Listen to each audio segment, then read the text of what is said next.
Listo. Muy buenas tardes. Café Besania. Nuevamente estas tardes de literatura nos acompaña la lluvia. Está fresquito el día, ¿verdad, Juan No es Ramón? fresco, sí, sí, más aquí está Fresquita todo. la tarde. Sí, sí, un poquito de lluvia también. Sí, sí.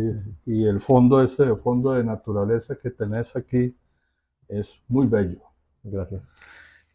Juan Ramón, hoy vamos a hablar de un cuento maravilloso de García Márquez. Eh, Bueno, pero vos dijiste que vamos a hablar primero un poquito de la biografía de Gabriel. Sí, bueno, sí, la idea es hablar de un cuento de una obra de Gabriel García Márquez, pero primero una reseña de que nos pasarían horas Hablar hablando de, de sí, García sí. Márquez, premio Nobel 1982.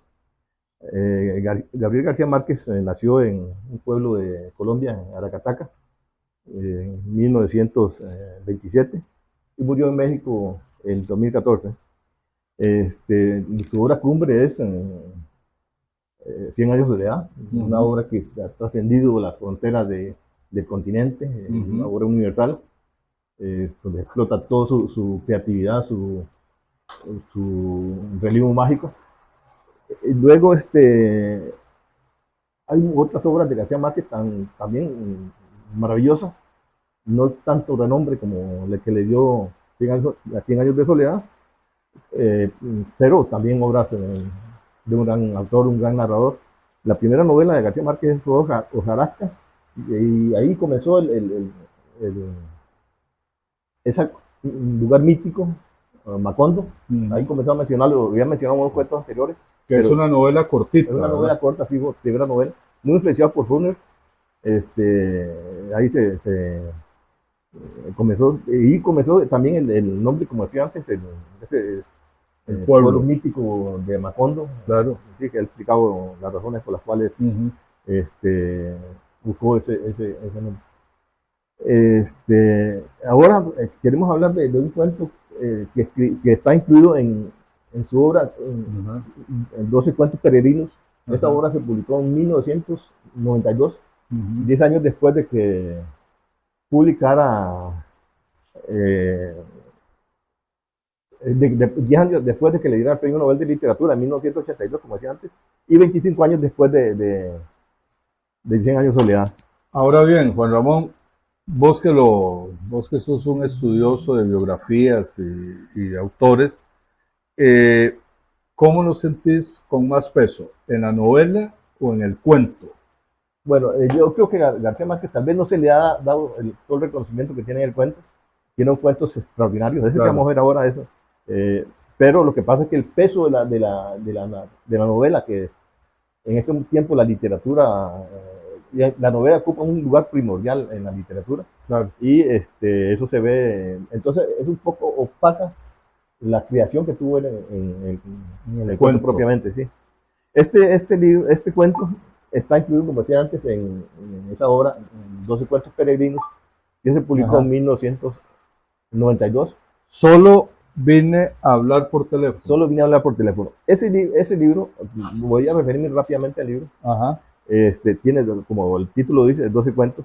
Dice García Márquez que él primero eran 64, él tenía puntos para escribir 64 cuentos, Ajá. y los tenía en un cuaderno de sus hijos. Ahí tenía los apuntes para Ok. desarrollarlos posteriormente. En, primero en Barcelona, luego bajando por el mundo, se le extraviaron, Ah, se le caramba. perdieron. Entonces, pudo reconstruir este, 30, 30 cuentos. 30 Pudo cuentos. reconstruir 30 cuentos. De esos 30 cuentos, empezó a analizarlos y se dio cuenta que, bueno, García Márquez dice que el escritor se conoce más porque tira la basura que por lo que publica. Y yo creo que tiene una palabra muy sabia. De esos 30 que rescató, seleccionó 18. Ok. De esos 18, eh, ya barajándolo con más paciencia, le quedaron 12 cuentos. Ok. Y Que esos es fueron los que los publicaron. que están aquí. Pero acordate que Ernest Hemingway dijo un día a Martha Hellrum que no era justo que un escritor votara contara cuentos. Sí. Bueno, hay un cuento de García Márquez que se llama, y también está Macondo ahí, de las primeras obras de él, Isabel viendo llover en Macondo. Sí. Ese cuento parece que él lo tenía, que fue un antecedente de Juarasca. Ah, ok. Sí, él lo tenía como el plan de fecharlo, y no sé cómo llegó a un autor, a un editor de un periódico, creo que el Espectador, y entonces le dije, lo leyó y le digo, pero como este cuento, no, ¿cómo se va a echar este cuento? Sí, es sumamente valioso. Entonces lo publicó en el Espectador, en la sección cultural del Espectador, creo que fue el Espectador, y después se publicó en forma de algunos libros. Este cuento tiene muchos antecedentes, como en otras obras de él, antecedentes de lo que él iba trabajando para que desembocara su obra cumbre. Ya el final de esa historia de Macondo y de los Buendía, que se enfocó en 100 años de soledad, que se publicó en 1967, y que en buena parte lo proyectó universalmente, y en buena parte influyó para que le dieran el Premio Nobel de Literatura, sin menospreciar otras obras también de narrativa, sí, tanto en novela como en cuento. Entonces, ¿querés decirnos que ya García Márquez ya venía, digamos, preparando su gran obra con hojarascas y otros cuentos, ya venía preparándose para 100 años soledad? Sí, eso era un trabajo que él venía haciendo, Claro. de meditación, incluso de títulos, y claro, hasta, bueno, la historia que se conoce, que iba para Acapulco con la familia, y de un pronto se le vino la iluminación, y le dijo, nos devolvemos, y ya empezó 18 meses trabajando, bueno, ¿sí? Y después de que la envió a la editora sudamericana, y bueno, ya la historia que conocemos de claro, esa magnífica obra. Sí, pero sí, ya fue un proceso largo de esa obsesión por Macondo y de la familia Buendía. En Hojarasca aparece Aureliano Buendía también en alguna forma. ¿Sí? Sí. Ok, voy a leer unos reglones de este cuento que vamos a hablar. Solo vine a hablar por teléfono. Una tarde de lluvias primaverales, cuando viajaba sola hacia Barcelona, conduciendo un coche alquilado, María de la Luz Cervantes sufrió una avería en el desierto de los Monegros.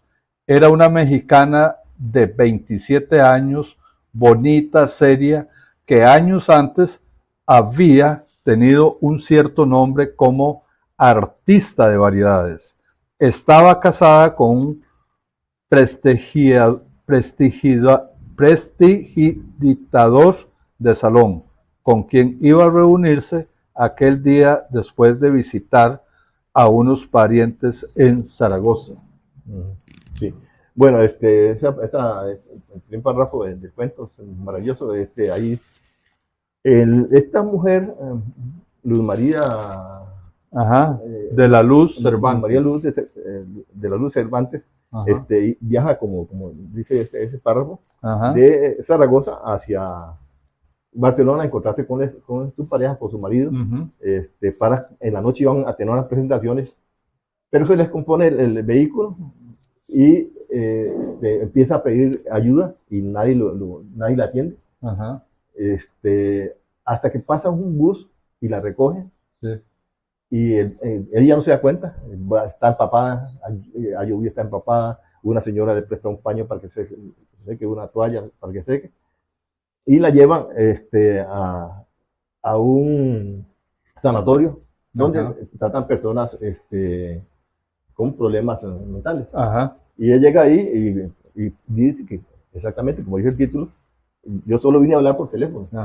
Pero confunden con el resto de una paciente, y empieza a confundirle, y cada vez que ella reacciona contra esa forma que la trata, entonces más da muestras de que ella es una persona que tiene problemas mentales. Entonces se va enrolando ahí hasta que ya llega un momento que ella cae casi en un estado de demencia, como tiene las otras. Claro, claro. Y ahí pueden verse dos vertientes de análisis del cuento. Por lo demás, el cuento, yo creo que García Márquez coge mucho, reexplota el realismo mágico en este cuento. Sí. Es un cuento, como decíamos antes, maravilloso, donde descarga toda su creatividad, su pluma, bellísima. Hay bueno, ella llega ahí, entonces no puede el esposo. Al sanatorio. Al sanatorio, ahí empieza a enredarse, pedir que ella quiere hablar por teléfono, simplemente que llegó a eso. Ajá. Y cada vez la confunde más y el esposo que la esperaba esa noche, que parece que está muy enamorado de ella, no la encuentra y empieza a buscarla y no aparece por ningún lado. Finalmente, adelantando un poco, haciendo un poco de spoiler, como llaman ahora, él la descubre, pero ella está totalmente ya en otro. No la reconoce. El médico le dice que sí, que la mujer ha sufrido muchos problemas, pero él dice, no, pero esa mujer no acuerda. No, lo que pasa es que hay personas que no revelan ese estado de demencia y de violencia que acumula ese estado hasta muy tardío, y eso le pasó a ella. Eso le dice el médico hablando de. No vamos a contar el final para que la gente lo lea, pero sí me pareció muy interesante esto que tengo subrayado cuando dice, tal como María lo había previsto, el marido salió de su modesto apartamento del barrio de Horta con media hora de retraso para cumplir los 3 compromisos. O sea, ya ellos tenían sus... Ella tenía que llegar a Barcelona porque tenían 3 compromisos esa noche. Sí. Y ahora bien, Juan Ramón, qué problema, ¿verdad? La confusión que se presta porque el sanatorio ya realmente la internó. Bueno, yo ahí podemos ver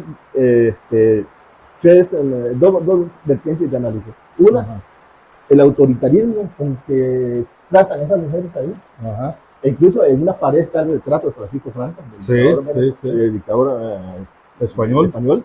Está el retrato, hay cierta adoración por la figura esta. Entonces hay un autoritarismo muy evidente, muy notable en el trato que se da a las mujeres consumidas en su demencia, en sus problemas mentales. Más que un machismo, digamos. Más que un machismo, porque incluso una de las guardianes ahí, que es una hombruna, una mujer fuerte, que incluso le pide favores sexuales a Luz Cervantes. Ella termina cediendo con tal de que le permitan llamar por teléfono al esposo.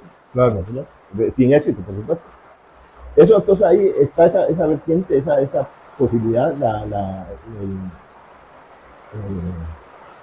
el autoritarismo. Una España autoritaria, un gobierno dictatorial, por un lado. Y por otro lugar de análisis que yo veo ahí es la incomunicación. A ella no le permiten hablar. Ella quiere expresar las razones, explicar las razones por las cuales cayó en ese bus. Entonces se da cuenta que el bus venían gente como sedada, que no reaccionaban, pero ya estaba, ya la habían asumido como una persona más de las que estaban en curación, entre comillas, en el sanatorio. Entonces yo pienso que ahí esa segunda posibilidad de análisis, que es la incomunicación, y la otra es el autoritarismo, creo que es más grave todavía, que se muestra, el autoritarismo que se muestra desde el científico, el científico que atiende al marido cuando llega ahí y hace una explicación muy jalada del pelo para demostrar que la esposa de él está con problemas mentales, y por la razón por la cual. Yo creo que para ir concluyendo. Perdón, Juan Ramón, qué buen análisis nos has dado, pero por una cuestión de tiempo, quisiera preguntarte, punto y aparte, porque como no vamos a contar el final, para que la gente lo busque, es un cuento muy lindo, muy interesante. Este libro, esta es la primera edición del libro. Muy bien. Cuentos peregrinos. Esta es la primera, 12 cuentos. 12 cuentos peregrinos, la primera edición de 1992. Ah, muy bien. Ahora bien, Juan Ramón, técnicamente, ¿cuál sería aquí la influencia de Gabriel García Márquez, digamos, en el cuento? Bueno, García Márquez en este libro de cuentos hay algunos que se confunden mucho con el relato periodístico. Ah, ok. Hay que reconocer que García Márquez fue un periodista y un extraordinario periodista. La crónica. La crónica periodista. Y Ok. hay muchos que se confunden entre lo que es ficción y el relato periodístico. Claro que son ficción, pero Claro. tiene el tono, el uso del lenguaje, todo eso. Claro. Se tiene mucho Y el proceso, incluso. Sí, el proceso incluso. Sí. Pero este cuento para mí rescata otra parte de García Márquez que lo hizo famoso como autor. Ajá. Es el realismo mágico. Hay mucho realismo mágico. Ok, ok. Y sí, me encanta. no solamente sino en otros cuentos que están incluidos, pero me Sí. llama mucho la atención por esos elementos Claro. que describí antes. Okay. Y finalmente podemos hablar de esa influencia influencia propia, por supuesto, de él que explotó como fue el realismo mágico. Como periodista. Sí. Bueno, esto muy interesante lo que nos contaste. Juan Ramón Rojas, periodista y escritor, te lo agradecemos. Muchas gracias. Café Besania nuevamente se honra con la visita tuya. Y bueno, vamos a seguir una serie de cortos sobre el cuento. Tenemos ya un programa, una serie de conversatorios sobre el cuento. Muchas gracias. Muy buenas tardes.